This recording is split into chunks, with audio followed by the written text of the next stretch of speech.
Hello students, कैसे आप सब। आई होप आप सब अच्छे होंगे। तो आज हम लोग को क्लास 9th के चैप्टर वर्क एंड एनर्जी को पढ़ना है। आज स्टार्ट करना है, डिस्कशन करेंगे आज इस पे कि आखिर जो हम लोग अपने डेली लाइफ में वर्क शब्द सुनते हैं, उससे जो हम लोग साइंस में वर्क पढ़ते हैं वो कैसे डिफरेंस है। फिर वर्क क्या होता है वो पढ़ेंगे, और उसके बाद फिर वर्क एट एन एंगल और उसमें कुछ कॉन्सेप्ट्स हैं उनको डिस्कस करेंगे।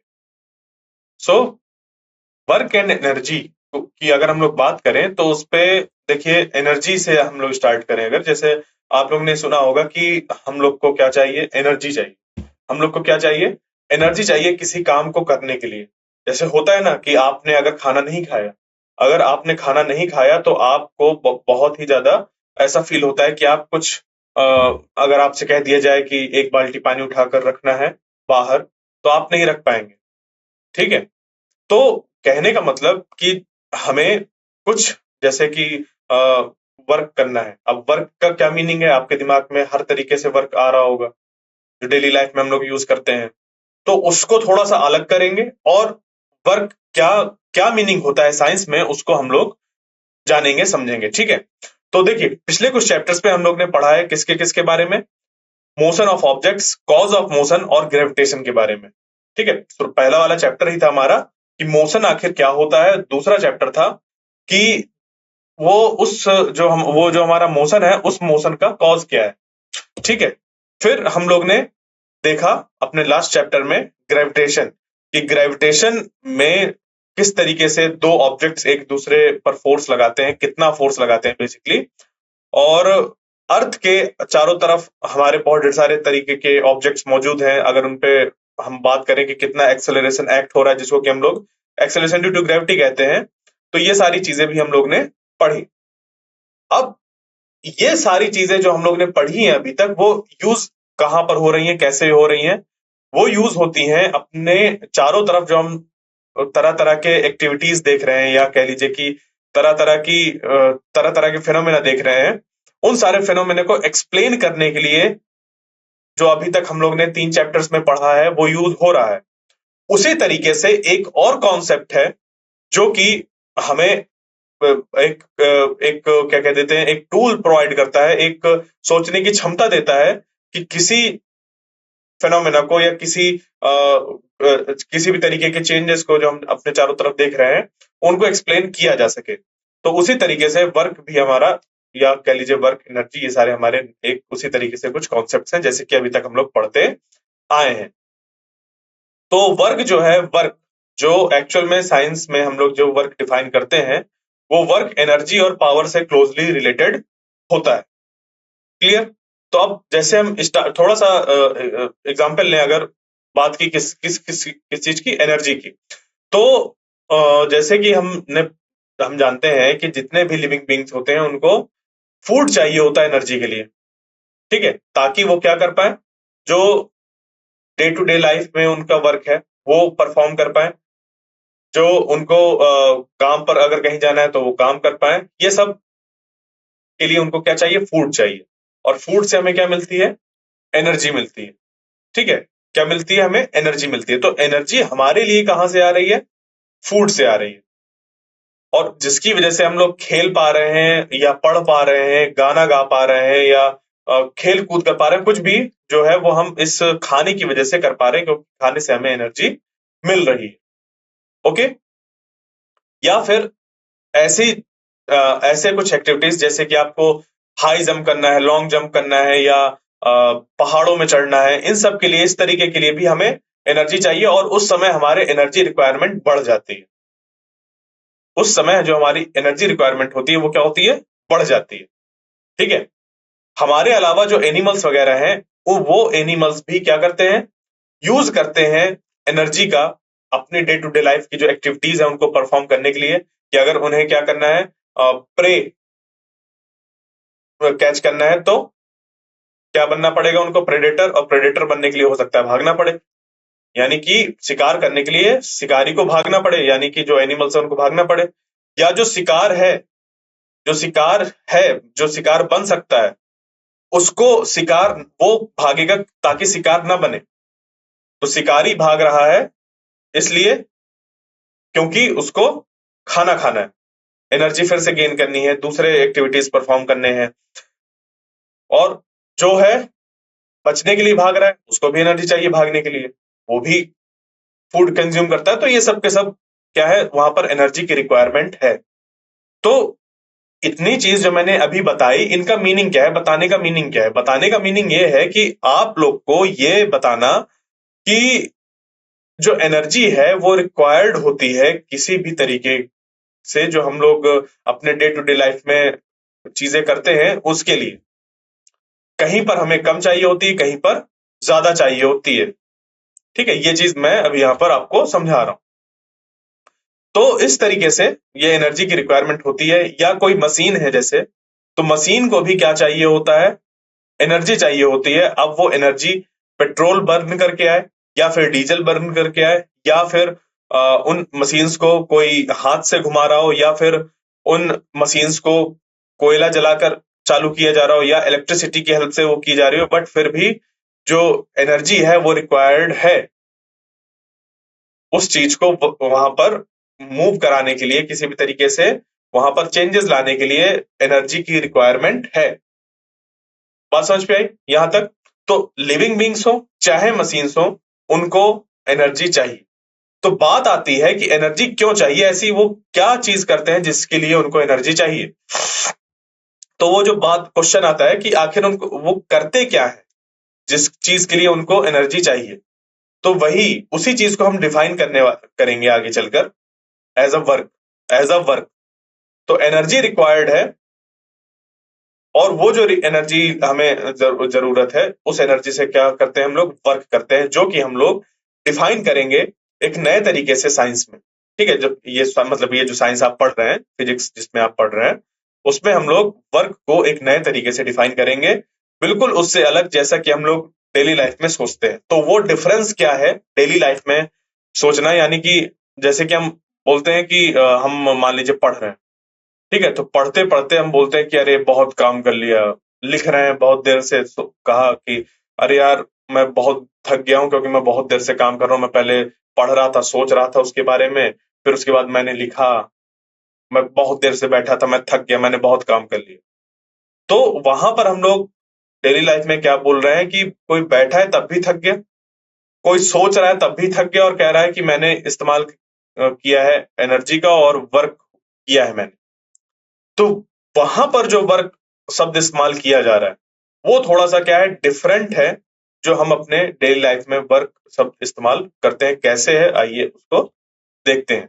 तो लेट अस सपोज कि कोई है जो कि क्या कर रहा है, वो इस तरीके से पढ़ाई कर रहा है। ठीक है, अब उसने क्या कहा कि मैं तो पढ़ाई कर रही थी, और बहुत ज्यादा टाइम स्टडीज पे मैंने व्यतीत कर दिया, बहुत ज्यादा टाइम। तो क्या हुआ कि उन्होंने कुछ किताबें पढ़ी, डायग्राम्स ड्रॉ किए, अपने जो थॉट्स थे उनको प्रोसेस किया, क्वेश्चन पेपर कलेक्ट किया, क्लासेस अटेंड करी, फ्रेंड्स के साथ जो डिस्कशन थे वो सारे किए, ये सारी चीजें करी, एक्सपेरिमेंट्स किए, बहुत ढेर सारी उन्होंने चीजें करी। तो यहां पर क्या हुआ कि एनर्जी काफी ज्यादा यूज हुई, इन सारी चीजों को करने में एनर्जी काफी ज्यादा यूज हुई। और कॉमनली लोग क्या बोल देते हैं, डे टू डे लाइफ में क्या बोल देते हैं कि वो बहुत हार्ड वर्किंग है, वो बहुत हार्ड वर्क कर रही है, इस वजह से वो काफी ज्यादा थक जाती है। तो हार्ड वर्क या वर्किंग हार्ड, वर्क शब्द जो हम लोग यहाँ पर इस्तेमाल कर रहे हैं वो थोड़ा सा डिफरेंट है। ठीक है, यहाँ पर जो हम लोग वर्क जिन चीजों के लिए इस्तेमाल कर रहे हैं, जब आगे चलकर हम लोग वर्क की डिफिनीशन देखेंगे तो समझ पे आएगा कि क्या है, थोड़ा सा डिफरेंट है चीजें। ठीक है, तो जैसे कि एक्चुअल में अगर देखा जाए, अगर एक्चुअल में देखा जाए तो जितनी भी एक्टिविटीज यहाँ पर अभी इन्होंने परफॉर्म करी, जैसे कि बुक को रीड करना, डायग्राम ड्रॉ करना, अपने थॉट्स को ऑर्गेनाइज करना, या क्वेश्चन पेपर कलेक्ट करना, क्लासेस को अटेंड करना, प्रॉब्लम्स डिस्कस करना अपने फ्रेंड्स वगैरह के साथ, ये सारी जो चीजें हैं, एक्सपेरिमेंट्स वगैरह परफॉर्म करना, इन सब में एक बहुत ही क्या कहते हैं, एक बहुत ही छोटा सा एक पार्ट है जिसमें कि एक्चुअल में वर्क हो रहा है। ठीक है, एक बहुत ही छोटा सा यहाँ पर पार्ट है जहां पर कि एक्चुअल में वर्क हो रहा है। तो वो जो एक्चुअल में वर्क हो रहा है उसको देखा जाएगा। कहां पर एक्चुअल में वर्क हो रहा है? जैसे कि ये कहा गया कि ड्रॉज डायग्राम, ठीक है, सी रीड्स बुक्स, ड्रॉज डायग्राम। तो ड्रॉज डायग्राम पे अगर हम बात करें तो क्योंकि हाथों का मूवमेंट हो रहा होगा उस समय, तो हाथ के लिए हम बोल सकते हैं कि ये जो मूवमेंट हुआ जब, ठीक है, कुछ एक्सेलरेशन आया होगा इनमें और उसकी वजह से जब मूवमेंट हुआ तो बोल सकते हैं कि वहां पर थोड़ा वर्क हुआ होगा। या बोला जा सकता है इस जगह पर जब क्लासेस अटेंड करने गए, किस समय? जब क्लासेस अटेंड करने गए, तो इस समय बोला जा सकता है कि जो इन्होंने वर्क किया वो कैसा किया, एक्चुअल में यहां पर वर्क किया अकॉर्डिंग टू साइंस जो हम लोग डिफाइन करते हैं वर्क को। तो एक्सपेरिमेंट्स परफॉर्म करने पर भी हो सकता है कि उन्होंने वर्क किया हो। कैसे? एक्सपेरिमेंट्स परफॉर्म करने में क्या करना होता है? मूवमेंट करना होता है, एक जगह से दूसरी जगह, दूसरी जगह से तीसरी जगह, इस तरीके से।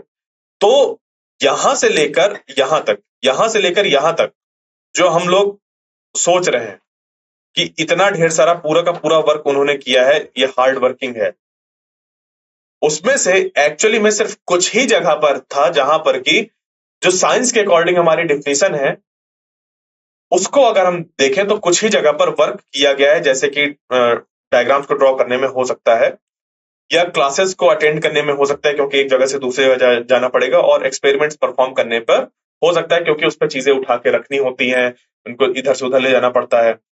तो ये सारे चीजें हैं। तो ये जो इतने ढेर सारे हमारे डे टू डे लाइफ में हम सोचते हैं कि ये सारा का सारा क्या है? वर्क है। उसमें से सिर्फ कुछ ही पार्ट जो होता है वो वर्क होता है। अब वहां पर एक्चुअल में वर्क किस चीज को डिफाइन किया जाता है अभी हम उसको डिस्कस करेंगे। बट पहले हम क्या कर रहे हैं, आपके जो थॉट्स है, ठीक है, उनमें ये एस्टेब्लिश करने की कोशिश कर रहे हैं कि हम जो डे टू डे लाइफ में वर्क शब्द का इस्तेमाल करते हैं उससे बहुत डिफरेंट होता है जब हम साइंस में वर्क को डिफाइन करते हैं। पहले मैं ये इंसर्ट कर रहा हूं आपके दिमाग में, क्वेश्चन डालने की कोशिश कर रहा हूं, उसके बाद फिर हम पढ़ेंगे कि वर्क की जो डिफिनीशन है साइंस में या फिजिक्स में वो क्या है, उसको हम लोग आगे चल अभी पढ़ेंगे, ठीक है, आगे चल करके, मतलब आज के लेक्चर में अभी थोड़ी देर में पढ़ेंगे। Okay, clear? समझ पे आया? तो यही चीज यहां पर लिखी है कि इतने ढेर सारे हार्ड वर्क में एक्चुअल में यहां पर सिर्फ थोड़ा सा ही वर्क इन्वॉल्व है। अगर हम साइंटिफिक डिफिनीशन की तरफ जाएं, जो वर्क की साइंटिफिक डिफिनीशन है, अगर हम उसकी तरफ जाएं तो इन सब में एक्चुअल में सिर्फ थोड़ा सा ही वर्क हुआ है, बाकी जगह पर वर्क नहीं हुआ है। ओके, तो जैसे कि अगर बात करी जाए कि कोई है जो एक पत्थर को पुश कर रहा है और उसकी वजह से पत्थर क्या हो रहा है? मूव कर रहा है, तो कहा जाता है कि वो वर्क कर रहा है, ठीक है। बट अगर मान लीजिए कि कोई इंसान है, उसने क्या किया, दीवार पर खूब जोर लगाया, जैसे दीवार है, मान लीजिए घर की आपकी दीवार है, आप क्या करिए, आप दीवार के पास जाइए और खूब जोर लगाइए, ठीक है, खूब जोर लगाइए। या फिर आप जिस जगह पर बैठे हैं, जिस चेयर पे बैठे हैं, जिस जगह पर बैठे हैं वहां पर खूब जोर लगाइए। वो अगर मूव नहीं किया, अगर मूव नहीं किया तो बोला जाएगा कि आपने वर्क नहीं किया, आपने वर्क नहीं किया। बट फिर भी आप क्या होंगे? कंप्लीटली एग्जॉस्ट हो जाएंगे। भले ही आपने साइंटिफिक डेफिनेशन जो है वर्क की उसके अकॉर्डिंग आपने कोई वर्क नहीं किया। तो कहने का मतलब यह है कि अगर मैं अब से वर्क शब्द बोलूं तो हमें क्या करना है? जो डे टू डे लाइफ में हम लोग वर्क शब्द का इस्तेमाल करते हैं उसको, उसके बारे में नहीं सोचना है। जो वर्क हम लोग डिफाइन करने वाले हैं उसी को ही हम सोचेंगे, उसके बारे में सोचेंगे। ओके, वरना फिर क्या होगा कि जैसे कि अभी मैंने सिचुएशंस बताई हैं, वहां पर एक्चुअली में वर्क होता ही नहीं है। काफी सिचुएशंस है जहां पर वर्क होता ही नहीं है, तो आप उनको भी अगर वर्क में काउंट करेंगे कि वहां पर भी वर्क होता है, तो फिर क्या होगा? चीजें सही से वर्क, मतलब सही चीजें सही से वहां पर हमारी डिफाइन नहीं हो पाएंगी और आपको किसी भी चीज को एक्सप्लेन करने में प्रॉब्लम होगी। Okay, clear? तो अब क्या हुआ कि मान लीजिए कि आप क्या है, कहीं पर खड़े हैं और काफी देर से खड़े हैं, बट आप क्या हुए, सिर्फ खड़े हैं एक जगह, आपने किसी भी तरीके का मूवमेंट नहीं किया, बट फिर भी आप क्या हो गए, थक गए। फिर भी आप क्या हो गए, थक गए। ठीक है। या आपके सर में किसी ने बोझ रख दिया, कुछ सामान रख दिया, आप उसको सर में रखकर खड़े हैं, आप थक गए। तो एक्चुअल में वहां पर आपने कोई वर्क नहीं किया। एक्चुअल में आपने वहां पर वर्क नहीं किया अकॉर्डिंग टू साइंस, जो हम लोग डेफिनेशन यूज करते हैं, साइंटिफिक डेफिनेशन, उसके अकॉर्डिंग आपने कोई वर्क नहीं किया। अगर अगर आपने उस बोझ को लेकर एक फ्लोर से दूसरे फ्लोर पर गए होते, एक फ्लोर से दूसरे फ्लोर पर गए होते, तो कहा जा सकता था कि आपने वर्क किया। तो कहा जा सकता था कि आपने वर्क किया। ठीक है, ये चीज। या अगर आप किसी पेड़ में चढ़ जाएं, या फिर आप दौड़े, तो उन सब में ये कहा जा सकता है कि आपने वर्क किया हो। ठीक है। तो जो हम डे टू डे लाइफ में मेंटल लेबर की बात करते हैं और बोल देते हैं उसको वर्क, वो एक्चुअल में हमारा वर्क नहीं होता। ठीक है, जो हमारे साइंटिफिक डिफिनेशन है उसके अकॉर्डिंग वो वर्क नहीं होता है। क्लियर। तो जैसे एक्टिविटीज हैं, playing in a field, talking with friends, humming a tune, watching a movie, attending a function, are sometimes not considered to be a work. कभी कभी ये सारी चीजें जो होती हैं वो वर्क में कंसीडर नहीं करी जाती। ओके। तो वर्क जो है, जो हम किसी चीज को वर्क बोलेंगे, वो डिपेंड करेगा कि हम उसको कैसे डिफाइन करते हैं। वो डिपेंड करेगा कि हम उसको कैसे डिफाइन करते हैं। ठीक है। वर्क की जो डिफिनीशन है उसी से ही हमें पता चलता है कि हम किस सिचुएशन में बोलेंगे कि वर्क हुआ है, या किस सिचुएशन में बोलेंगे कि वर्क नहीं हुआ है। ओके, ये चीज है। तो वर्क को डिफाइन करने के पहले हम क्या करेंगे, कुछ थोड़े से और सिचुएशंस लेते हैं ताकि और समझ पे आएगा। ओके। तो लेट अस सपोज हमें कभी भी जब वर्क के बारे में पूछना होगा कि वर्क हुआ है या नहीं हुआ, तो सबसे पहले हमें ये करना पड़े, वो पूछना होगा साथ में कि किस पर हुआ है। समझिएगा बात को। अगर हमें ये निकालना है कि वर्क हुआ है या नहीं हुआ है, वर्क की डिफिनेशन वहां पर एप्लीकेबल है कि नहीं है, तो सबसे पहले हमें उस सिचुएशन में, जो भी सिचुएशन है उसमें ये पूछना पड़ेगा, what is the work being done on. किस पर काम किया जा रहा है। ठीक है। तो जब उस पर काम किया जा रहा है तो क्या उस पर फर्क पड़ रहा है और कौन कर रहा है। अगर इनके आंसर हमें मिलते हैं तो वहां पर पॉसिबिलिटी है कि एक्चुअल में वहां पर वर्क हो रहा होगा by the scientific definition. According to scientific definition वहां पर वर्क हो रहा होगा। अगर इन तीन क्वेश्चंस के हमें आंसर मिलते हैं, तो what is the work being done on, किस पे वर्क हो रहा है। अगर हम ये बता सके कि किस पर वर्क हो रहा है, वर्क अगर हो रहा है तो उस ऑब्जेक्ट को क्या हो रहा है और कौन वर्क कर रहा है।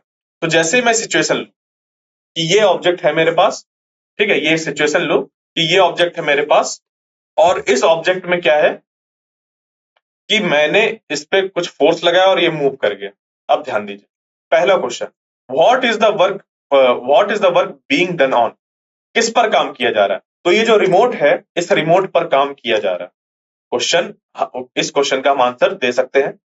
दूसरा, what is happening to the object, इस ऑब्जेक्ट को क्या हो रहा है जब हम इस पे लगा रहे हैं, फोर्स लगा रहे हैं, इस पे मूवमेंट करा रहे हैं, तो इस ऑब्जेक्ट को क्या हो रहा है, ये मूव कर रहा है। तो what is happening to the object, it is moving, ये मूव कर रहा है। तीसरा, who is doing the work, तो यहां पर हम बोल सकते हैं कि मैं कर रहा हूं इस पे वर्क। ठीक है, मैं इस पे कर रहा हूं वर्क। तो किस पर हो रहा है, कौन कर रहा है, और उसकी वजह से क्या हो रहा है, इन चीजों को हमें देखना होता है, तभी हम बोल सकते हैं कि वहां पर वर्क हो रहा होगा।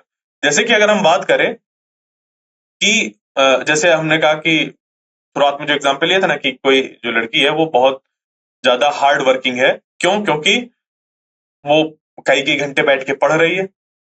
ठीक है, वो नोट्स बना रही है, या फिर वो सोच रही है, चीजों को एनालाइज कर रही है। तो अगर किसी चीज को पढ़ के सोचने वाली बात में हम कुछ क्वेश्चंस पूछे, जैसे कि what is the work being done on, work किस में किया जा रहा है, तो आप फिर से सोच में पड़ जाएंगे कि सोच क्या है वहां पर। बात समझ पे आई कि जो हम ये जैसे थिंकिंग की प्रोसेस है, ठीक है, थिंकिंग की जो प्रोसेस है वो क्या है कि इस पे वर्क किया जा रहा है। तो ऐसी ऐसी क्या चीज यहां पर मौजूद है जिस पे वर्क किया जा रहा है, उसकी वजह से हो क्या रहा है। अगर हम सोच रहे हैं तो उसकी वजह से हो क्या रहा है, या फिर अगर ये कहा जाए what is doing the work, what is doing the work, sorry who is doing the work या what is doing the work, अगर ये बात करी जाए तो सोचने में कौन वर्क कर रहा है, इसके लिए आप और सोच में पड़ जाएंगे, क्योंकि इनके इन सभी के आंसर आपको नहीं मिलेंगे। तो डिफरेंस समझ पे आया, डिफरेंस समझ पे आया, क्या बताने की कोशिश कर रहा हूं मैं। तो देखिए इस पे जो साइंटिफिक कॉन्सेप्ट है वर्क का, क्या मीनिंग है उसका, अब वहां पर हम लोग बढ़ते हैं। अभी तक हम लोग ने ये सीखा कि जो हम डे टू डे लाइफ में वर्क के बारे में सोचते हैं वो थोड़ा सा हमारा सोचना डिफरेंट है एज कंपेयर टू जो साइंटिफिक डिफिनीशन है। तो साइंटिफिक कॉन्सेप्ट्स क्या है वर्क के, साइंटिफिक कॉन्सेप्शन ऑफ वर्क, उसको हम लोग स्टार्ट करेंगे अभी। तो to understand the way we view work and define work from the point of view of science, let us consider some situations, कुछ सिचुएशंस को हम लोग कंसीडर करते हैं। लेट अस सपोज कि एक पत्थर है, उसको आप क्या कर रहे हैं, पुश कर रहे हैं, ठीक है, एक छोटा सा पत्थर है, उसको आप क्या कर रहे हैं, पुश कर रहे हैं, जिसकी वजह से वो क्या हुआ, कुछ डिस्टेंस उसने ट्रेवल करी। तो आपने क्या किया, आपने फोर्स अप्लाई किया उस पत्थर में, क्या किया, उस पत्थर में लगाया आपने फोर्स, और उसकी वजह से वो क्या हुआ, डिस्प्लेस हुआ, ठीक है, उसकी वजह से क्या हुआ, डिस्प्लेस हुआ। पेबल जो होता है, पेबल बहुत छोटा सा एक छोटा सा चिकना जैसे चिकना चिकना सा पत्थर होता है, ठीक है, पेबल हम उनको कहते हैं। जैसे कि मान लीजिए कि ये छोटे छोटे पत्थर जैसे यहाँ पर पड़े हैं तो इनको पेबल्स कहा जा सकता है, इसको नहीं कहा जाएगा, बट फॉर द विजुअलाइजेशन मान लीजिए कि आपने ऐसा कुछ किया। बट पेबल की जो डेफिनेशन होती है वो ये है कि छोटे पत्थर जो होते हैं उनकी बात हम करते हैं। तो इस सिचुएशन में क्या हुआ कि वर्क हुआ है, इस सिचुएशन में वर्क हुआ है जब उस पेबल को फोर्स लगाकर कुछ डिस्टेंस तक डिस्प्लेस किया गया है, तो उस पेबल में वर्क किया गया है, उस पेबल में वर्क किया गया है। या फिर एक कोई लड़की है, उसने क्या किया, ट्रॉली को पुल किया, खींचा अपनी तरफ, ट्रॉली को पुल किया, जिसकी वजह से क्या हुआ, ट्रॉली कुछ डिस्टेंस ट्रेवल करी, जिसकी वजह से ट्रॉली कुछ डिस्टेंस ट्रेवल करी। तो यहां पर क्या किया, गर्ल ने फोर्स लगाया, क्या लगाया, फोर्स, और उस फोर्स की वजह से ट्रॉली कुछ डिस्प्लेस हुई, उस फोर्स की वजह से ट्रॉली कुछ डिस्प्लेस हुई। तो देखो पहले वाली सिचुएशन पे भी यही था कि जब पत्थर को खींचा गया तो या धक्का दिया गया तो उस पर क्या लगा, फोर्स लगा, और उस फोर्स की वजह से वो डिस्प्लेस हुआ, तो वहां पर हम कहते हैं कि वर्क हुआ है। इसी तरीके से दूसरी सिचुएशन में जब वो जो लड़की थी उसने क्या किया, ट्रॉली को खींचा, ट्रॉली को खींचा, उस ट्रॉली को खींचने की वजह से वो ट्रॉली कुछ डिस्टेंस पर मूव करी है, तो हम यहां पर भी बोल सकते हैं कि उस गर्ल ने उस ट्रॉली पर कुछ वर्क किया। या फिर जैसे आप क्या करें, एक बुक को कुछ हाइट पर ऐसे रख दें, ऐसे उठाया और आपने ऊपर रख दिया, तो यहां पर आपको फोर्स लगाना पड़ा होगा, बिल्कुल फोर्स लगाना होगा पड़ा होगा। और किस लिए आपने इसको किया, क्योंकि बुक को आपको ऊपर रखना था, और जब आपने बुक को क्या किया, ऊपर रखा, तो कुछ उस पर डिस्प्लेसमेंट किया होगा। तो यहां पर भी आपने फोर्स लगाया और डिस्प्लेसमेंट किया, तो कहते हैं कि यहां पर वर्क हुआ, तो कहा जाएगा कि यहां पर वर्क हुआ। सिचुएशन समझ पे आ रही है सारी, क्या हो रहा है, क्या हो रहा है कि हम किसी ऑब्जेक्ट में फोर्स लगा रहे हैं और उस फोर्स की वजह से उसमें डिस्प्लेसमेंट आ रहा है, तो बोल रहे हैं कि उस पर वर्क हो रहा है, तो बोल रहे हैं कि उसमें वर्क हो रहा है। तो हमारे पास किसी भी सिचुएशन में वर्क को डिफाइन करने के लिए दो कंडीशंस का होना जरूरी है। दो कंडीशंस कौन कौन सी, दो कंडीशन कौन कौन सी, एक तो ऑब्जेक्ट में फोर्स लगना, एक तो ऑब्जेक्ट में फोर्स लगना, और दूसरा उस ऑब्जेक्ट का डिस्प्लेस होना, दूसरा उस ऑब्जेक्ट का डिस्प्लेस होना।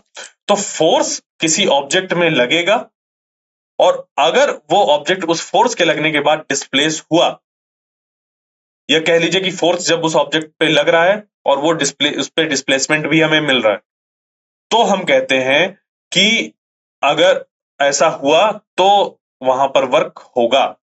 और इन दोनों में से कोई भी एक चीज या कोई भी एक कंडीशन एग्जिस्ट नहीं करेगी तो हम नहीं कहेंगे कि वहां पर वर्क हुआ। ठीक है, या फिर ये कहा जाएगा कि वहां पर वर्क नहीं हुआ। तो दो चीजों का होना जरूरी है। जो हमारी साइंटिफिक कॉन्सेप्शन है वर्क का, उस पे दो चीजों का होना जरूरी है कि किसी ऑब्जेक्ट में फोर्स लगे और ऑब्जेक्ट में डिस्प्लेसमेंट। ये दोनों दो चीजें जरूरी हैं किसी भी जगह पर वर्क को कैलकुलेट करने के लिए, अकॉर्डिंग टू हमारा जो साइंटिफिक कॉन्सेप्शन है। क्लियर? तो ये है तरीका जिसपे कि हम लोग देखते हैं अपने साइंस जो सब्जेक्ट है या जो हमारा फिजिक्स सब्जेक्ट है उस पे हम लोग देखते हैं कि इस तरीके से वर्क को डिफाइन किया जाता है। अभी एक्चुअल में वर्क तो इन दोनों की अभी रिक्वायरमेंट है, दोनों वर्क के लिए इन दो चीजों का होना रिक्वायरमेंट है। अभी वर्क को एक्चुअल में डिफाइन किया जाएगा, यानी कि एक फॉर्मूला बनेगा। तो वहां पर जब उस फॉर्मूले को हम देखेंगे तो समझ पे आएगा कि वर्क की वैल्यू अगर हमें निकालनी है कि कितना वर्क किया है तो वहां से पता चलता है।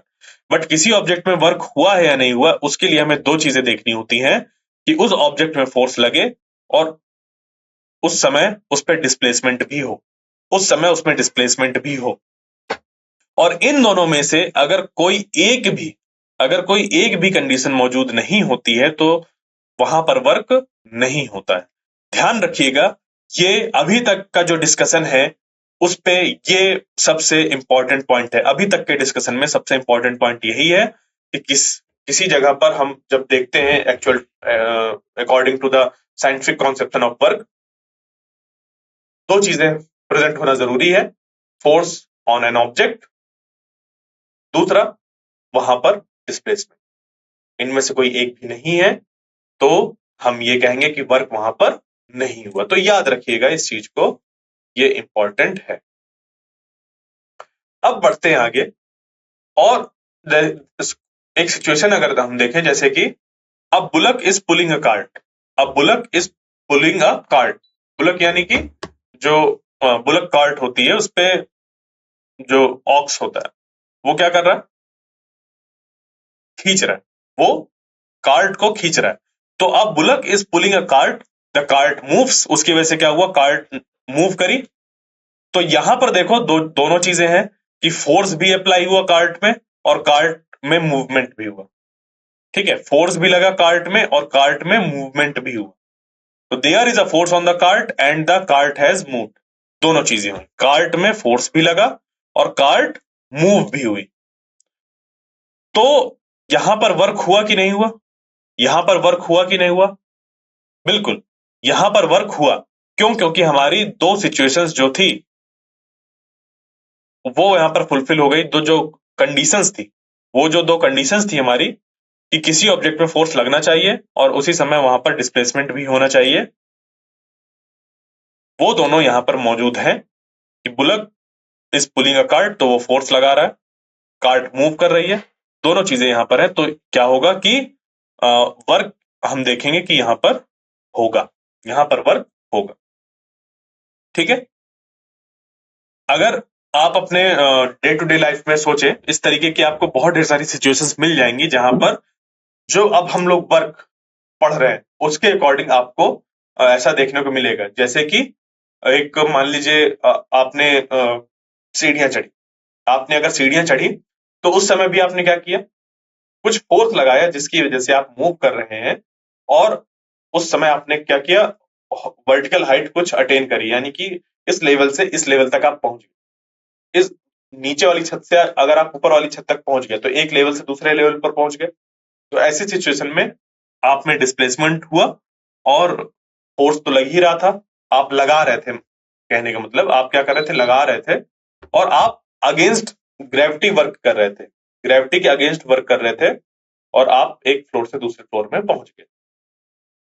ठीक है, बात समझ पे? तो वही है कि अगर वर्क होता है, इफ वर्क इज डन, वहां पर हमें देखना होता है कि फोर्स किस ऑब्जेक्ट में लग रहा है जो यहां पर ऑब्जेक्ट है, ठीक है, वो कौन सा ऑब्जेक्ट है, what is the object on which the work is done, वो ऑब्जेक्ट कौन सा है, और अगर उस पर फोर्स लग रहा है तो उस पर क्या हो रहा है। इन्हीं तीन से स्टार्ट हुई थी बात कि ये तीन क्वेश्चंस होने चाहिए, और वहीं से यहां पर बात निकलकर ये आगे आई। ठीक है, तो तीन क्वेश्चंस थे हमारे, उन तीन क्वेश्चन से कि हमें कभी भी वर्क अगर देखना है, वर्क हुआ है कि नहीं हुआ है, तो हमें ये पूछना होगा कि वर्क किसमें हो रहा है, वर्क कौन कर रहा है, और वर्क की वजह से इस पे क्या चेंजेस आए। तो उन्हीं चीज को देखने के लिए हमने ये देखा कि वर्क तभी पॉसिबल है जब किसी ऑब्जेक्ट में फोर्स लगे और उसकी वजह से डिस्प्लेसमेंट। क्योंकि फोर्स जो है, फोर्स के लिए दो चीजों की रिक्वायरमेंट होती है, एक तो फोर्स लगाने वाला और जिसके ऊपर लग रहा है, दोनों। तो which is the force acting on the object, यहां पर फोर्स जो लगा रहा है और फोर्स जहां लग रहा है, तो फोर्स के होने की वजह से ये दो चीजें यहां पर हमारी मिल जाती हैं। और ये जो तीसरी है कि उस फोर्स के लगाने की वजह से क्या हुआ, तो उस फोर्स के लगाने की वजह से जो बॉडी है उसमें मूवमेंट आया। तो फोर्स का जो सीधा सीधा हमारा एक हमें जो रिस्पॉन्स दिखता है वो क्या है, वो मूवमेंट है। वो क्या है, मूवमेंट, या वहां पर डिस्प्लेसमेंट जो है मिल रहा है वो। तो जब फोर्स लग रहा है तो उस पर क्या आ रहा है, डिस्प्लेसमेंट हो रहा है। ये चीज हमने देखी। क्लियर। तो अब हम लोग क्या करने वाले हैं कि अगर हमने पढ़ लिया कि जब किसी ऑब्जेक्ट में फोर्स लगता है, जब किसी ऑब्जेक्ट में फोर्स लगता है और उस ऑब्जेक्ट की वजह से क्या होता है, उस ऑब्जेक्ट में लगने वाले फोर्स की वजह से क्या हो रहा हो, कुछ डिस्प्लेसमेंट हो रहा हो, तो हम कहते हैं कि वर्क हुआ। ठीक है, हम क्या कहते हैं, वर्क हुआ। अब हम लोग पढ़ने वाले हैं कि वो वर्क कितना हुआ। हम लोग पढ़ने वाले हैं क्या, कि वो वर्क कितना हुआ, यानी कि work done by a constant force का हम एक फॉर्मूला निकालेंगे जो कि हमें बताएगा कि कितना हुआ, उसकी क्वांटिटी बताए। तो यहां पर अब कैसे हम लोग इसको डिफाइन करेंगे, देखिए। तो सबसे पहले एक बहुत ही सिंपल सिचुएशन लेते हैं, जहां पर कि मान लीजिए कि ये ऑब्जेक्ट है, ठीक है, ये इनिशियल पोजीशन है ऑब्जेक्ट की, इसमें लगा था फोर्स एफ, इसमें लगा फोर्स एफ, और इस फोर्स के लगने की वजह से इसमें कुछ डिस्प्लेसमेंट हुआ। इसमें क्या हुआ, कुछ डिस्प्लेसमेंट हुआ, डिस्प्लेसमेंट एस हुआ। तो इस ऑब्जेक्ट में लगा फोर्स, इसकी वजह से इस पे आया डिस्प्लेसमेंट। तो वो जो तीन हमारे क्वेश्चंस थे, तीन क्वेश्चंस कि फोर्स कौन लगा रहा है, तो कोई यहां पर होगा लगाने वाला। फोर्स किस पे लग रहा है, बिल्कुल फोर्स इस ऑब्जेक्ट पे लग रहा है। और इस फोर्स के लगने की वजह से क्या हुआ, इस फोर्स के लगने की वजह से यहां पर डिस्प्लेसमेंट हुआ। ओके, तो यहां पर ये चीज निकलकर आ गई। क्लियर यहां तक। तो लेट अस सपोज हमने जो माना है वो क्या माना है कि यहां पर कांस्टेंट फोर्स लग रहा है। क्या लग रहा है, कांस्टेंट फोर्स लग रहा है। क्या लग रहा है, कांस्टेंट फोर्स। और इस कांस्टेंट फोर्स की वजह से यहां पर डिस्प्लेसमेंट हो रहा है। मैंने अभी बोला यहां पर कांस्टेंट फोर्स, यानी कि आगे चलकर जब आप हायर क्लासेस में जाएंगे तो वहां पर आपको वेरिएबल फोर्स भी देखने को मिलेगा, यानी कि समय के साथ फोर्स चेंज भी होगा, उसकी वैल्यू चेंज होगी। बट अभी आपको पहले तो वर्क ही समझना है, फिर उसके इंट्रिकेसीज पर जाना है, यानी कि उस पर डिफिकल्टीज लेवल है उस पर जाना है। बट अभी क्या है, आपको समझना है चीजों को। तो उसके लिए एकदम हमने सिंपल सिचुएशन ली, एक कांस्टेंट फोर्स, यानी कि कोई ऑब्जेक्ट है अगर हमारा, उस ऑब्जेक्ट में एक फोर्स अप्लाई हो रहा है जो कि कैसा है, एक फिक्स्ड वैल्यू का फोर्स है, जिसकी वजह से ये ऑब्जेक्ट क्या किया है, मूव किया। इस पे लगातार फोर्स लग रहा है और उसकी वजह से ये ऑब्जेक्ट क्या किया है, मूव किया। ये सिचुएशन है हमारी। तो इसमें क्या होगा कि मान लीजिए कि इसमें जो वर्क है वो कितना है, W। मान लीजिए इस पे जो वर्क किया हुआ वो कितना हुआ, W। तो let W be the work. तो हम जो वर्क को डिफाइन करते हैं, हम यानी कि हम पूरी साइंटिफिक कम्युनिटी जो इसको डिफाइन करती है, वो कैसे डिफाइन की गई है इसको, तो we define work to be equal to the product of force and displacement. तो वर्क जो हमारा डिफाइंड होता है वो होता है फोर्स इंटू डिस्प्लेसमेंट। कि जो फोर्स लगा उसकी वजह से उस समय कितना डिस्प्लेसमेंट हुआ, जब फोर्स लग रहा है उस समय कितना डिस्प्लेसमेंट हुआ, उन दोनों का जब हम कर देते हैं प्रोडक्ट तो वो बन जाता है वर्क के बराबर। किसके बराबर, वर्क डन के बराबर। तो इस तरीके से हमारा क्या आ जाता है, कि यहां पर वर्क डन का फॉर्मूला निकल कर आ गया। ठीक है, अब अगर आपको लगता है कि यहां पर कॉस थीटा का भी टर्म आता है, इस जगह पर कॉस थीटा का भी टर्म आता है, तो बिल्कुल आता है। वो तब आता है जब पहले आपको ये समझ पे आता है कि जो मैंने अभी बताया है, work done is equal to force into displacement. Cos का फंक्शन जब हम आगे सिचुएशन लेंगे, work done by force at an angle to the displacement, जब फोर्स किसी एंगल पर लग रहा होगा डिस्प्लेसमेंट के साथ, तब हम उस कॉस को इंट्रोड्यूस करेंगे, क्योंकि कॉस का मीनिंग क्या है उसको भी बताना पड़ेगा। तो अभी हम बहुत ही सिंपल सिचुएशन ले रहे हैं जहां पर कि फोर्स और डिस्प्लेसमेंट का डायरेक्शन सेम है, फोर्स और डिस्प्लेसमेंट का डायरेक्शन सेम है। तो यहां से आपको ये एकदम क्लियर रखना है बात को कि वर्क डन हम कैसे निकालते हैं। वर्क डन जो बेसिक है हमारी, वर्क डन का जो बेस है वो ये है कि हमें देखिए, इस ये जो लाइन में बोलने वाला हूं इसको ध्यान रखिएगा, नोट कर लीजिए चाहे, कि हम वर्क डन जब निकालते हैं तो डिस्प्लेसमेंट की डायरेक्शन पर जो फोर्स है उसको देखते हैं और उन दोनों का मल्टीप्लीकेशन करते हैं। ठीक है, तो यहां पर देखो, डिस्प्लेसमेंट की डायरेक्शन और फोर्स की डायरेक्शन दोनों सेम है। दोनों कैसी है? सेम है। तो जब दोनों सेम है यहां पर, फोर्स और डिस्प्लेसमेंट की डायरेक्शन, तो हम इस फोर्स के पूरे वैल्यू को मल्टीप्लाई करा देते हैं डिस्प्लेसमेंट के साथ, और ये बन जाता है क्या? Work done is equal to force into displacement. क्या बन जाता है? Force is equal to work done is equal to force into displacement. और ये कब के लिए? एकदम सबसे एकदम सिंपल सिचुएशन जहां पर कि फोर्स और डिस्प्लेसमेंट की डायरेक्शन कैसी है? सेम है। फोर्स और डिस्प्लेसमेंट की डायरेक्शन कैसी है? सेम है। उस सिचुएशन में हमने ये वर्क डन निकाला। क्लियर? यहां तक क्लियर? तो अब देखिए, हम लोग यहां से क्या करने वाले हैं कि जैसे अभी हमने देखा कि जो वर्क डन है वो किसके बराबर होता है? Work done by a force acting on an object is equal to the magnitude of force. देखिए, magnitude of force multiplied by the distance moved in the direction of the force. लिखा हुआ है ना, in the direction of force. ये important point होता है work done के लिए। वर्क डन ऐसा नहीं है कि आप फोर्स इस डायरेक्शन पर लगा रहे हैं, वर्क डन और आपका जो डिस्प्लेसमेंट है वो इस डायरेक्शन पर हो रहा है, और आपने इस टोटल फोर्स को इस डिस्प्लेसमेंट के साथ मल्टीप्लाई कर दिया और बोल दिया कि वर्क डन आपने इतना किया। क्यों? सोचिए इस चीज को कि अगर मैं एक फोर्स अप्लाई कर रहा हूं, मान लीजिए कि ये जो लेंथ रिप्रेजेंट कर रहा है वो एक amount of certain amount of force है, और उस फोर्स को मैं ऐसे लगाऊं और उसी फोर्स को मैं ऐसे लगाऊं, तो दोनों का क्या यहां पर सेम इफेक्ट आएगा? दोनों का क्या यहां पर सेम इफेक्ट आएगा? क्योंकि याद करिए, जो यहां पे हमने क्वेश्चन यहां पर पुटअप किए थे कि हमें इन 3 क्वेश्चंस का जवाब मिलना चाहिए, तो उन 3 क्वेश्चन में से तीसरा क्वेश्चन जो है हमारा कि इफेक्ट क्या होता है, तो दोनों का इफेक्ट डिफरेंट डिफरेंट है। ये जो फोर्स लगता है ऐसे और जो फोर्स लगता है सेम अमाउंट ऑफ फोर्स ऐसे, दोनों का जो इफेक्ट होता है वो डिफरेंट डिफरेंट होता है। तो फोर्स हम डिस्प्लेसमेंट की डायरेक्शन वाले को ही लेते हैं, या फिर फोर्स की डायरेक्शन पर जो डिस्प्लेसमेंट होता है हम उसको कंसिडर करते हैं। दोनों एक ही चीज हम बोल सकते हैं। तो work done by a force acting on an object is equal to the magnitude of the force multiplied by the distance moved in the direction of the force. ये होता है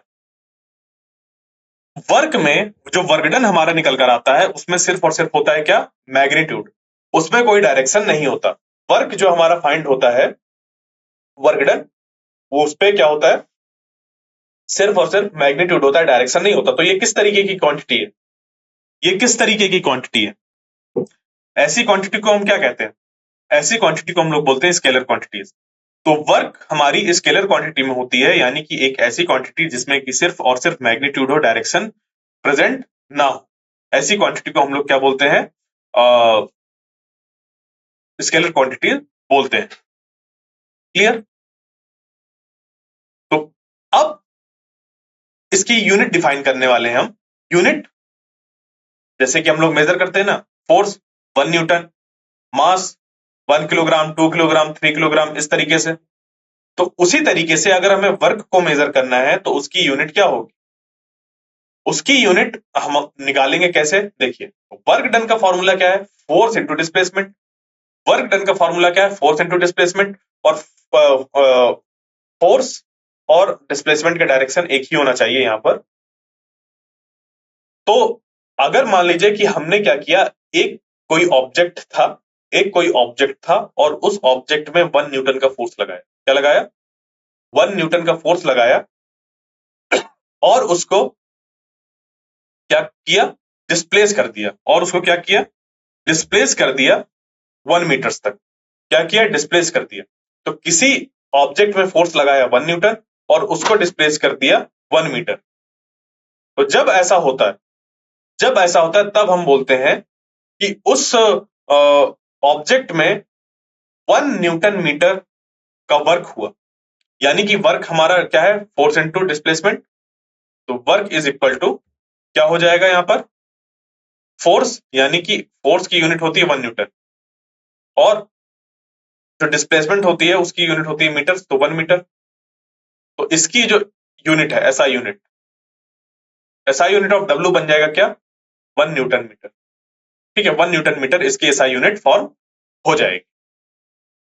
तो अगर फोर्स कितना है, 1 न्यूटन है, डिस्प्लेसमेंट 1 मीटर है, तो work done by the force जो होगा वो हो जाएगा 1 न्यूटन मीटर। कितना हो जाएगा, 1 न्यूटन मीटर।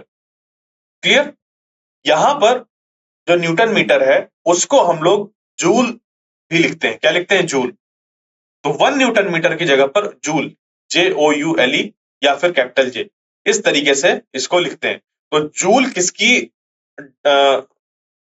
यूनिट हो गई, वर्क की। और वर्क की जो यूनिट है, वर्क हमारे जूल, वो किसके बराबर है, 1 न्यूटन मीटर की। यानी कि 1 न्यूटन मीटर को ही हम क्या बोल देते हैं, जूल। जैसे कि फोर्स की जो यूनिट होती है वो होती है केजी मीटर पर सेकंड स्क्वायर। इस चीज को 1 केजी मीटर पर सेकंड स्क्वायर को हम लोग बोल देते हैं कि ये बराबर है 1 न्यूटन के। किसके बराबर बोल देते हैं, 1 न्यूटन के बराबर बोल देते हैं। उसी तरीके से 1 न्यूटन मीटर को हम लोग क्या बोलते हैं, जूल बोलते हैं। क्या बोलते हैं, जूल। ध्यान दीजिएगा, जब भी हम लोग जूल लिखेंगे, फुल नेम लिखेंगे क्योंकि ये साइंटिस्ट के नेम पर बेस्ड है, तो इसको लिखेंगे JOULE, और जब एब्रीविएशन लिखेंगे तो कैपिटल जे का यूज करेंगे। क्लियर, यही तो बात है। अब यहां पर आपको किसी को लग रहा होगा कि जो जूल है वो तो हीट की यूनिट है, जूल एनर्जी की भी यूनिट है। तो जैसे कि मैंने शुरुआत में ही बताया था कि जो वर्क है वो एनर्जी से रिलेटेड है, वर्क एनर्जी से रिलेटेड है। कैसे रिलेटेड है उसको हम लोग आगे पढ़ेंगे नेक्स्ट लेक्चर में। बट एनर्जी की यूनिट, वर्क, और वर्क जो यूनिट है वो सेम ही होता है, वो सेम ही होता है, जूल ही होता है। तो अब वो हीट एनर्जी है तो वहां पर भी हम लोग उसको जूल से रिप्रेजेंट करते हैं, या किसी और तरीके की एनर्जी है जैसे पोटेंशियल एनर्जी, काइनेटिक एनर्जी। इन सबको भी हम अभी हम लोग देखेंगे, मतलब अभी क्या इस चैप्टर में हम लोग देखेंगे। तो वहां पर समझ पे आएगा कि जूल वहां पर ऐसे एनर्जी को यूज, एनर्जी के लिए जूल यूनिट का यूज हो रहा है। क्यों, क्योंकि वर्क और एनर्जी डिफरेंट डिफरेंट चीज नहीं है। कैसे नहीं है, समझ पे आ जाएगा। ठीक है, कैसे नहीं है, दो डिफरेंट चीजें, वो समझ पे आ जाएगा। क्लियर, अभी यहां तक क्लियर। तो जो जूल है वो हमारी यूनिट किसकी है, वर्क की है। एनर्जी की भी है, बट जब हम वहां पर पहुंचेंगे, रिलेट करेंगे, तब समझ पे आ जाएगा। ठीक है। अब अगर आप देखिए कांस्टेंट फोर्स की बात करें, किसकी, कांस्टेंट फोर्स कि कांस्टेंट फोर्स का क्या मीनिंग है।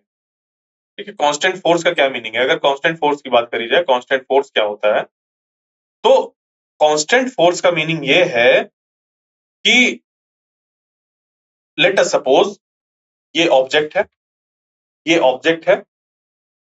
और इस ऑब्जेक्ट में आप क्या करें, एक फोर्स अप्लाई करें, और उस फोर्स की वैल्यू चेंज ना हो, समय के साथ उस फोर्स की वैल्यू चेंज ना हो।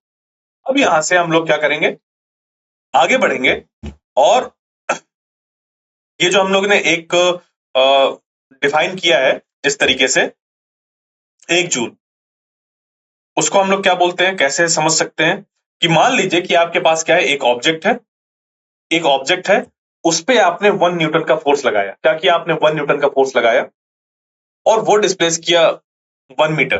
क्या किया? 1 मीटर डिस्प्लेस किया। तो उस समय जो आपने वर्क किया है उसके ऊपर, वो कितना किया है? 1 जूल किया है।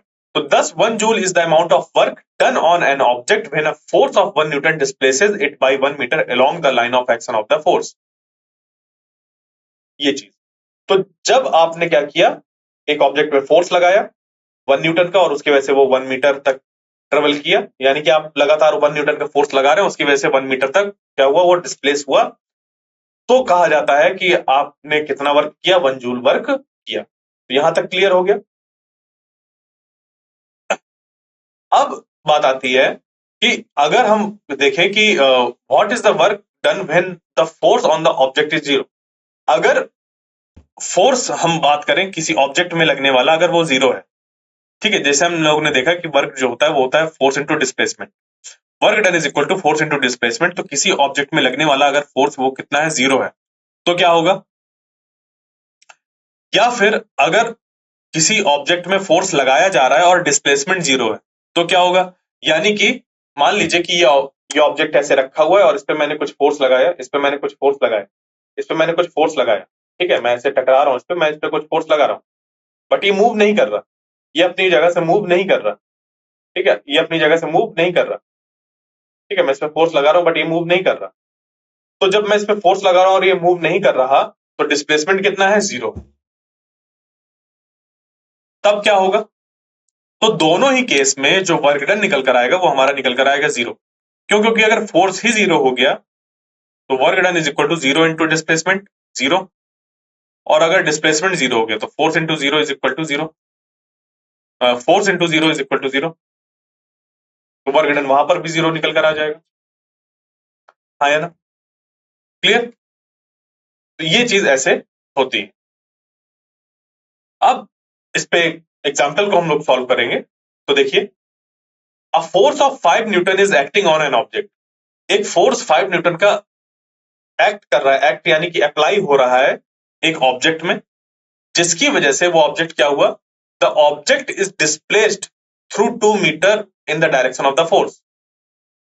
तो ये ऑब्जेक्ट है, लेट अस सपोज, इसमें 5 न्यूटन का फोर्स लग रहा है, जिसकी वजह से ये 2 मीटर तक डिस्प्लेस हुआ। पहले इसकी जो सिचुएशन थी वो यहां पर, जो पोजीशन थी वो यहां पर थी, और कुछ समय बाद वो 2 मीटर यहां तक आ गया जब उस पर 5 न्यूटन का फोर्स लगाया जा रहा है। तो अगर पूछा जाए कि वर्क डन कितना होगा, क्या होगा? वर्क डन कितना होगा? तो कितना होगा देखिए, बताइए। वर्क डन यहां पर कितना निकल कर आएगा? Work done is equal to force into displacement. Work done is equal to force into displacement. तो work done is equal to force into displacement की अगर बात करी जाए, तो फोर्स हो गया 5 न्यूटन, डिस्प्लेसमेंट हो गया 2 मीटर। दोनों ही हमारे कैसे? सेम डायरेक्शन पर है। जिस डायरेक्शन पर फोर्स उसी डायरेक्शन पर डिस्प्लेसमेंट। तो हम लोग क्या करेंगे यहाँ पर? 5 न्यूटन इंटू 2 मीटर कर देंगे, जो कि बन जाएगा 10 newton metre. 5 newton into 2 metre बन जाएगा 10 न्यूटन मीटर। और 10 न्यूटन मीटर में ये जो न्यूटन मीटर है इसको बोलते हैं जूल। क्या बोलते हैं? जूल। यानी कि 10 जूल वर्क हुआ। 10 जूल वर्क हुआ। तो जब हमने एक 5 न्यूटन का फोर्स अप्लाई किया किसी ऑब्जेक्ट में और उस पर 2 मीटर डिस्प्लेसमेंट हुआ, तो उसमें जो हमारा क्या कहते हैं कि एक तरीके से जो वर्क हुआ वो हमारा 10 जूल हुआ। क्या हुआ? 10 जूल वर्क हुआ। क्लियर यहां तक? अब चलते हैं आगे। लेट अस सपोज एक फोर्स ऑफ 7 न्यूटन किसी ऑब्जेक्ट में एक्ट हुआ, ठीक है। अ फोर्स ऑफ 7 न्यूटन एक्ट हुआ एक ऑब्जेक्ट में, जिसकी वजह से उस पर जो डिस्प्लेसमेंट आया वो कितना आया? 8 मीटर्स आया। In the direction of force. देखिए, in the direction of force लिखे होने का मतलब ये है कि हमें कुछ और चीज नहीं करनी। हमें ये पता है कि जो फोर्स है और जो डिस्प्लेसमेंट है उन दोनों का डायरेक्शन सेम है। फोर्स और डिस्प्लेसमेंट का डायरेक्शन कैसा है? सेम है। तो जब दोनों का डायरेक्शन सेम है तो हम सिंपली क्या कर देते हैं? फोर्स और डिस्प्लेसमेंट का मल्टीप्लाई कर देते हैं। फोर्स और डिस्प्लेसमेंट का मल्टीप्लाई कर देते हैं। तो जब फोर्स और डिस्प्लेसमेंट का यहां पर मल्टीप्लाई करेंगे तो क्या निकल कर आ जाएगा? हमारा वर्क डन। ठीक है। तो यहां पर वर्क डन कितना होगा? वर्क डन हमारा निकल कर आ जाएगा फोर्स इंटू डिस्प्लेसमेंट, और फोर्स इंटू डिस्प्लेसमेंट यानी कि 7 into 8 newton metre, 7 into 8 newton metre. Clear? तो 56 न्यूटन मीटर निकल कर आ जाएगा, और न्यूटन मीटर की जगह पर हम लोग इसको लिख सकते हैं जूल। क्या लिख सकते हैं? जूल। तो work done is equal to force into displacement, और फोर्स और डिस्प्लेसमेंट का डायरेक्शन सेम होना चाहिए। फोर्स 7 न्यूटन, डिस्प्लेसमेंट 8 मीटर, दोनों का मल्टीप्लाई हुआ। Work done is equal to 7 into 8 newton metre, यानी कि 7 8 जा 56, 56 न्यूटन मीटर। न्यूटन मीटर की जगह पर लिख सकते हैं हम लोग जूल। ठीक है, न्यूटन मीटर की जगह पर जूल लिखा जा सकता है, जूल। क्लियर? ये चीज। अब यहां पर क्या हुआ कि मान लीजिए कि एक सिचुएशन सोचते हैं हम लोग कि ये ऑब्जेक्ट है, इस ऑब्जेक्ट को एक धागे धागे को बांधकर ये जो लड़की है उसने क्या किया? खींचा अपनी तरफ। तो इसमें क्या हुआ होगा? थोड़ा सा डिस्प्लेसमेंट हुआ होगा। ये एक छोटी सी कार है, टॉय कार, इस पे इस लड़की ने धागा बांधा और अपनी तरफ खींचा। ठीक है, अपनी तरफ ऐसे खींच लिया। तो इसमें क्या हुआ होगा? एक डिस्प्लेसमेंट आया होगा। इसमें क्या होगा? डिस्प्लेसमेंट आया होगा। ठीक है, तो यहां पर क्या हुआ कि जब इसने फोर्स लगाया जिस डायरेक्शन पर, और उसी डायरेक्शन पर डिस्प्लेसमेंट भी हुआ, तो ऐसी सिचुएशन पे जो हम लोग वर्क डन की वैल्यू लेते हैं वो पॉजिटिव लेते हैं, या कह लीजिए कि जो फोर्स की डायरेक्शन है वो कैसी है? पॉजिटिव है। तो डिस्प्लेसमेंट की डायरेक्शन पर जब फोर्स होता है तो हम दोनों की डायरेक्शन को मतलब इस तरीके से लेते हैं कि पॉजिटिव है, या कह लीजिए कि जो फोर्स की डायरेक्शन है वो पॉजिटिव कंसीडर करते हैं। ठीक है, बात समझ पे आई? तो एक ऑब्जेक्ट है, उस ऑब्जेक्ट में लग रहा है फोर्स, और फोर्स की डायरेक्शन पर ही जब डिस्प्लेसमेंट हो रहा है, फोर्स की डायरेक्शन पर जब डिस्प्लेसमेंट हो रहा है तो हम फोर्स को लेंगे पॉजिटिव, जिसकी वजह से जो हमारा वर्क डन है वो भी पॉजिटिव निकल कर आएगा। वर्क डन हमारा पॉजिटिव निकल कर आएगा। ध्यान दीजिए क्या कह रहा हूं मैं। इस सिचुएशन में जो वर्क डन होगा यहाँ पर फोर्स हम पॉजिटिव लेंगे। क्यों? क्योंकि ये वर्क डिस्प्लेसमेंट की ही डायरेक्शन पर है, तो ये हमारा वर्क डन निकल कर आ जाएगा पॉजिटिव। इसको पॉजिटिव वर्क डन बोलते हैं, पॉजिटिव वर्क है, आगे एफएस होगा पॉजिटिव वर्क। ओके, उसके बाद लेट अस सपोज कुछ ऐसी सिचुएशन, कैसी सिचुएशन है? ऐसी सिचुएशन है जहां पर कि डिस्प्लेसमेंट इस तरफ है और उसके अपोजिट डायरेक्शन पर फोर्स है। ठीक है, डिस्प्लेसमेंट इस तरफ है और उसके अपोजिट डायरेक्शन पर फोर्स है। यानी कि मान लीजिए कि कोई यहां पर एक कार है वो लुढ़क रही है, ठीक है, या कोई ऑब्जेक्ट है वो अपने आप लुढ़कता हुआ इस तरफ जा रहा है। ओके, अपने आप लुढ़कता हुआ इस तरफ जा रहा है। तो जब अपने आप लुढ़कता हुआ इस तरफ जा रहा है और उसको कोई इस तरफ फोर्स लगा के पुल कर रहा है, कोई इस तरफ फोर्स लगाकर पुल कर रहा है, तो उस सिचुएशन में क्या होगा? देखो, फोर्स इधर है, डिस्प्लेसमेंट इधर है, दोनों की जो डायरेक्शन है वो जस्ट अपोजिट है। दोनों की डायरेक्शन कैसी है? जस्ट अपोजिट है। तो इस केस में जो फोर्स है वो एक काम करता है, और वो काम ये मतलब वो एक तरीके से वर्क करता है, और वो क्या, वर्क शब्द नहीं इस्तेमाल करना इस तरीके से, ध्यान दीजिएगा। जो यहाँ पर फोर्स है वो क्या कर रहा है? वो रिटार्ड कर रहा है। ये क्या कर रहा है? रिटार्ड कर रहा है। जो उसकी वेलोसिटी होगी उस ऑब्जेक्ट की, जिसकी वजह से उस पर डिस्प्लेसमेंट हो रहा है, उस वेलोसिटी को ये रिटार्ड करेगा। क्यों? क्योंकि ये अपोजिट डायरेक्शन पर लगा हुआ है डिस्प्लेसमेंट के। तो ये कैसा होगा? रिटार्डिंग फोर्स, जिसको कि हमारा अपोजिट डायरेक्शन पर होने की वजह से इस डिस्प्लेसमेंट जिस डायरेक्शन पर हो रहा है, वेलोसिटी होगी कुछ, उस वेलोसिटी की वैल्यू को ये लगातार कम करेगा। तो अगर हम लोग गौर से देखें तो इस फोर्स और इस डिस्प्लेसमेंट के बीच का जो एंगल है, इनके बीच का जो एंगल है वो कितना है? 180 डिग्रीज है। कितना है? 180 डिग्री। क्लियर? कितना है? 180 डिग्रीज। ठीक है, तो मान लीजिए कि यहां पर जब ये ऑब्जेक्ट इस डायरेक्शन पर मूव कर रहा था और उधर उसका कुछ डिस्प्लेसमेंट हो रहा था, किसी जगह से हमने क्या किया? फोर्स लगाना चालू किया इस डायरेक्शन पर। किसी इंस्टेंट ऑफ टाइम पर हमने फोर्स लगाना चालू किया इस तरफ, और जैसे ही हमने इधर से फोर्स लगाया, ये ऑब्जेक्ट क्या होगा? धीरे धीरे उसकी वेलोसिटी घटना चालू हो जाएगी। उसकी वेलोसिटी जैसे जैसे घटेगी तो कुछ समय बाद जाकर वो रुक जाएगा। तो जब जिस समय से हमने फोर्स लगाना चालू किया और जहां तक जाकर ये फोर्स लगाने की वजह से ये रुक गया, उस सिचुएशन में जितना भी इसने डिस्प्लेसमेंट किया होगा उस डिस्प्लेसमेंट को हम रिप्रेजेंट करते हैं एस से, और हमारा जो डिस्प्लेसमेंट हुआ उसकी डायरेक्शन इधर है, इसकी डायरेक्शन की जस्ट अपोजिट लग रहा है फोर्स, तो हम इसको ले लेंगे माइनस एफ। क्या ले लेंगे? Minus F. क्या ले लेंगे? Minus F.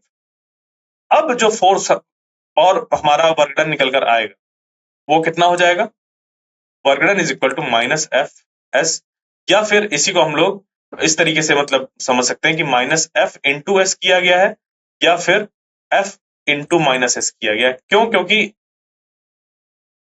यहां पर अगर हम लोग देखें, ठीक है, यहां पर अगर हम लोग देखें तो फोर्स को अगर इधर मान लीजिए पॉजिटिव डायरेक्शन ले लिया हमने, कि फोर्स इधर पॉजिटिव में है, फोर्स अगर इस तरफ पॉजिटिव में है तो ये डायरेक्शन निगेटिव हो जाएगी। देखो निगेटिव और पॉजिटिव जो डायरेक्शन के केस में हम लोग यूज करते हैं वो अपोजिट डायरेक्शन और सेम डायरेक्शन को रिप्रेजेंट करने के लिए करते हैं। जब दो चीजें सेम डायरेक्शन पर होती है तो बोल देते हैं कि दोनों ही पॉजिटिव डायरेक्शन पर हैं, बोल सकते हैं। और अगर दोनों अपोजिट डायरेक्शन पर हैं तो एक पॉजिटिव और एक निगेटिव हमें कंसीडर करना होता है। क्यों? क्योंकि एक पॉजिटिव और एक निगेटिव होने पर वो क्या डिफाइन करते हैं कि एक कैसा है, एक हमारा पॉजिटिव डायरेक्शन पर और दूसरा निगेटिव डायरेक्शन पर, ऐसा वो कुछ डिफाइन हो जाता है।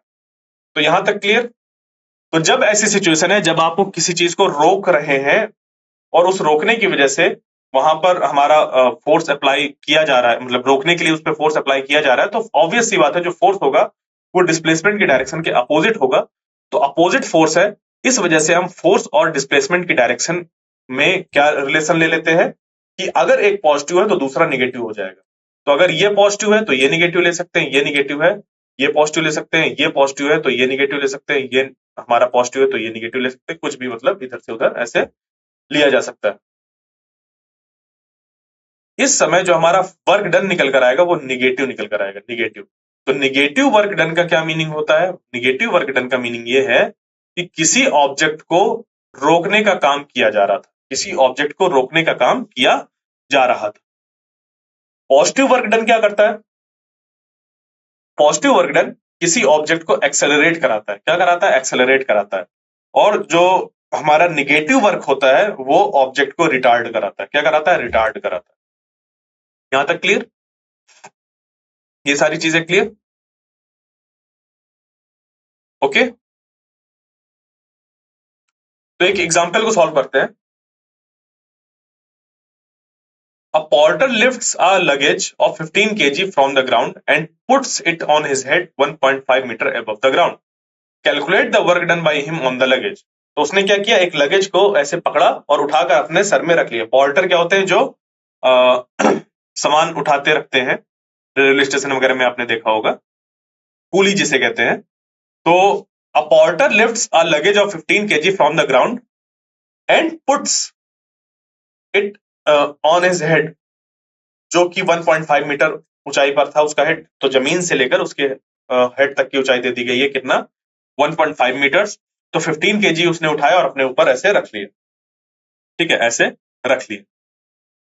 तो हमें बताना है कि कितना वर्क डन करना पड़ा होगा उसको इस लगेज को ऐसे उठाकर, नीचे से उठाकर रखने में। बस इतनी सिचुएशन की बात हो रही है, ना इसके पीछे की बात हो रही है, ना इसके आगे की बात हो रही है। सिचुएशन सिर्फ इतनी है कि उसने लगेज को उठाया, लगेज को उठाकर अपने ऊपर ऐसे रख ली। जब उठाकर उसने ऐसे अपने ऊपर रखा, उस समय उसने कितना वर्क किया होगा उठाकर ऐसे रखने में। तो क्या है? देखो मास कितना है? 15 केजी। जो ऑब्जेक्ट का मास है वो कितना है? 15 केजी है। तो लेट अस सपोज ये ऑब्जेक्ट है 15 केजी का। कितना? 15 केजी का ऑब्जेक्ट है। तो ये जो 15 केजी का ऑब्जेक्ट है, ये इस ऑब्जेक्ट में देखो एक लग रहा होगा नीचे acceleration, acceleration due to gravity, जो कि यहां पर इस पे लगाएगी नीचे फोर्स mg, जो कि यहां पर हो जाएगा 15 इंटू जी। ठीक है, 15 इंटू जी, ये इसका क्या हो जाएगा? फोर्स हो जाएगा, जो कि ग्रेविटेशनल फोर्स इतना एक्ट हो रहा होगा, नीचे इस पे एक्ट कर हो रहा होगा। ठीक है, और अब क्या होगा कि यहां पर ये जो फोर्स है, ये जो फोर्स है इसको हम लोग वेट बोलते हैं। बिल्कुल। तो ये जो है, ठीक है, क्वेश्चन हमसे क्या पूछा गया? Calculate the work done by him. इसने कितना वर्क किया होगा ऑन द लगेज, लगेज में कितना वर्क किया होगा। तो देखिए इसने भी, जब इस पे डाउनवर्ड फोर्स एक एक्ट हो रहा था, एक डाउनवर्ड डायरेक्शन पर इस पे फोर्स एक्ट हो रहा था, तो इसने अपवर्ड डायरेक्शन पर फोर्स लगाया होगा। इसने क्या किया होगा, अपवर्ड डायरेक्शन पर फोर्स लगाया होगा और इसको मूव कराया होगा। तो वो जो अपवर्ड डायरेक्शन पर फोर्स लगाया होगा नीचे वाले फोर्स के जस्ट बराबर होगा। क्या होगा, जस्ट बराबर, यानी कि इसने अपवर्ड डायरेक्शन पर 15g यानी कि मास इनटू एक्सेलरेशन, इतना वेट के बराबर ऊपर फोर्स लगाया होगा, वेट के बराबर फोर्स लगाया होगा, जो कि हो जाएगा mg के बराबर। तो इस फोर्स की जगह पर हम लोग mg को पुट कर सकते हैं। क्यों? क्योंकि इसने जो फोर्स लगाया है उसकी डायरेक्शन ऊपर है और उसी डायरेक्शन पर ही डिस्प्लेसमेंट भी हो रहा है और उसी डायरेक्शन पर डिस्प्लेसमेंट भी हो रहा है। ठीक है, समझ पे आई बात? तो फोर्स और डिस्प्लेसमेंट दोनों सेम डायरेक्शन पर है, इस वजह से हम लोग ने दोनों को पॉजिटिव ऐसे लिया है। और क्या हो गया, 15 kg इंटू 10 मीटर पर सेकंड स्क्वायर हमने चूज कर लिया और 1.5 मीटर जब इनका मल्टीप्लाई करेंगे तो देखिए 15 इंटू 15 करेंगे तो वो हो जाएगा 225 और ये जो पॉइंट है ये पॉइंट इसके साथ मल्टीप्लाई हो जाएगा, यानी कि 10 इंटू 1.5 करने से 15 हो गया, फिर 15 इंटू 15 हो गया 225, तो 225 kg मीटर पर सेकंड स्क्वायर ये फोर्स है और ये मीटर। इसकी जगह पर हम लोग लिख देते हैं न्यूटन, ये आ गया न्यूटन, और मीटर की जगह पर आ जाता है एम, जिससे कि ये बन जाता है 225 जूल। क्या बन जाता है, 225 जूल। तो वर्क डन जो इस लड़के ने किया उस ऑब्जेक्ट को लिफ्ट करने में वो किया 225 जूल। अब इसी सिचुएशन में अगर क्या होता कि हम सिर्फ कंसीडर करते कि डाउनवर्ड जो वेट एक्ट हो रहा है जो कि एफ के बराबर, मतलब फोर्स ऑफ ग्रेविटेशनल फोर्स के बराबर होता है, और ये बराबर किसके होता है, हमारा mg के। किसके बराबर होता है, mg के। ठीक है, तो ये देखो फोर्स डाउनवर्ड एक्ट हो रहा है, डिस्प्लेसमेंट अपवर्ड डायरेक्शन पर है, और ये जो फोर्स है ये हम लोग बोलेंगे कि किसकी वजह से है, अर्थ की वजह से है। तो डाउनवर्ड जो फोर्स लग रहा है वो भी हमारा कितना लग रहा है, 150 न्यूटन ही लग रहा है, 150 केजीज इंटू 10, 150 न्यूटन ही लग रहा है। बट ये फोर्स लग रहा है डाउनवर्ड डायरेक्शन पर, डिस्प्लेसमेंट ऊपर है, तो एक इन दोनों में से किसी एक को हमें माइनस लेना पड़ेगा। तो लेट अस सपोज कि जो फोर्स हमने उसको माइनस ले लिया, तो जैसे ही हम उस फोर्स को माइनस लेंगे तो माइनस 150 इंटू 1.5 और ये मिलकर बन जाएगा हमारा 225। कितना बन जाएगा, 225, बट साथ में यहां पर आ जाएगा माइनस साइन। क्या आ जाएगा, माइनस साइन। तो work done work done by the gravity minus 225 joule हो जाएगा। ये ग्रेविटी की वजह से जो यहाँ पर वर्क हुआ वो कितना हो जाएगा, माइनस 225।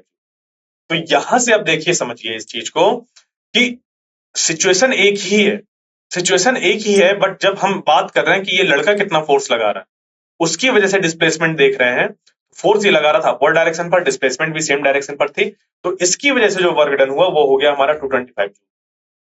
और जस्ट उसी समय पर जब फोर्स लगा रहा है कौन, ग्रेविटी। फोर्स कौन लगा रहा है, ग्रेविटी। और जब ये फोर्स ग्रेविटी लगा रही है तो ग्रेविटी जो फोर्स, मतलब ग्रेविटेशनल फोर्स जो है वो डाउनवर्ड डायरेक्शन पर है और डिस्प्लेसमेंट ऊपर है। एक क्वांटिटी को हमें निगेटिव लेना पड़ेगा, जिसके बाद हम ये बोल सकते हैं कि work done by the gravity, by the force of gravity. Force of gravity की वजह से जो वर्क हुआ वो कितना हुआ, निगेटिव पर। क्यों? क्योंकि वो फोर्स लग रहा था इधर और ये जा रहा था ऊपर, यानी कि एक तरीके से देखा जाए तो work done by the gravity जो है, अगर ये जो माइनस है ये बता रहा है कि इसने इतना वर्क किया है जिसकी वजह से ये जो ऑब्जेक्ट है वो रिटार्ड होगा। ठीक है, ये चीज निकल कर आ गई। क्लियर? तो अब कुछ क्वेश्चन है, जैसे कि when do we say that work is done. हम कब कहते हैं कि वर्क हुआ? तो वर्क तभी होता है जब किसी ऑब्जेक्ट में फोर्स लगे और डिस्प्लेसमेंट हो। वर्क डन हम तभी कहते हैं जब किसी ऑब्जेक्ट में फोर्स लगे और उसमें डिस्प्लेसमेंट हो, तभी बोलते हैं कि उस पर वर्क हुआ है। क्लियर? तो work is done whenever the given condition are satisfied। पहली कंडीशन है the force acts on the body। दूसरा, there is a displacement of the body caused by the applied force along the direction of the applied force। Applied force की direction पर जो displacement होता है वो हम लोग देखते हैं, और जो भी होता है उसको इस तरीके से हम लोग रिप्रेजेंट करते हैं। दो कंडीशन है जो कि सेटिस्फाई होनी चाहिए, फोर्स किसी बॉडी में एक्ट होना चाहिए और उस फोर्स की वजह से डिस्प्लेसमेंट निकल कर आना चाहिए। ये दोनों चीजें वहां पर रिक्वायर्ड होती। अगला क्वेश्चन है, right an expression for the work done when a force is acting on an object in the direction of its displacement. ठीक है, हमें एक एक्सप्रेशन लिखना है, right an expression for the work done when a force is acting on an object in the direction of its displacement. तो अगर force displacement की direction पर ही है तो उस केस में एक्सप्रेशन क्या होता है, ये चीज हमें लिखनी है। तो देखिए, जैसे कि हम बात करें कि एक ऑब्जेक्ट है और उस ऑब्जेक्ट में फोर्स इस तरफ लग रहा है और उसमें डिस्प्लेसमेंट भी इसी तरफ आ रहा है, डिस्प्लेसमेंट भी इसी डायरेक्शन पर है। तो हम क्या करते हैं, work done is equal to force into displacement, force into displacement, ये सब पर ये डिस्प्लेसमेंट इधर आएगा। ठीक है, डिस्प्लेसमेंट ये निकल कर आ गया और इस तरीके से हमारा वर्क डन बन जाता है फोर्स इंटू डिस्प्लेसमेंट। क्लियर, बात आगे समझ पे। तीसरा question, define 1 joule of work. तो 1 जूल जो वर्क है उसको हम कैसे डिफाइन करते हैं, देखिए, 1 joule is the amount of work done by a force of 1 Newton on an object that displaces it through a distance of 1 meter in the direction of applied force। क्या क्या है इसमें इंपॉर्टेंट चीज कि 1 joule जो work होता है हम उतने अमाउंट ऑफ वर्क को कहते हैं, 1 joule is the amount of work done by a force of 1 Newton, एक न्यूटन के फोर्स द्वारा किया गया वर्क किसी ऑब्जेक्ट में, और उस ऑब्जेक्ट को अगर डिस्प्लेस कर दिया जाए कितने डिस्टेंस पर, 1 मीटर पर, इन the direction of applied force की डायरेक्शन पर। तो हमारा ये हो जाता है कितना, ये हमारा बन जाता है 1 जूल ऑफ वर्क। तो 1 न्यूटन का फोर्स लगाया किसी ऑब्जेक्ट में और 1 मीटर तक डिस्प्लेस कर दिया, तो वो कहलाता है हमारा 1 न्यूटन मीटर वर्क, और वही हमारा 1 जूल के बराबर होता है। क्लियर यहां तक, आगे बस समझ पे।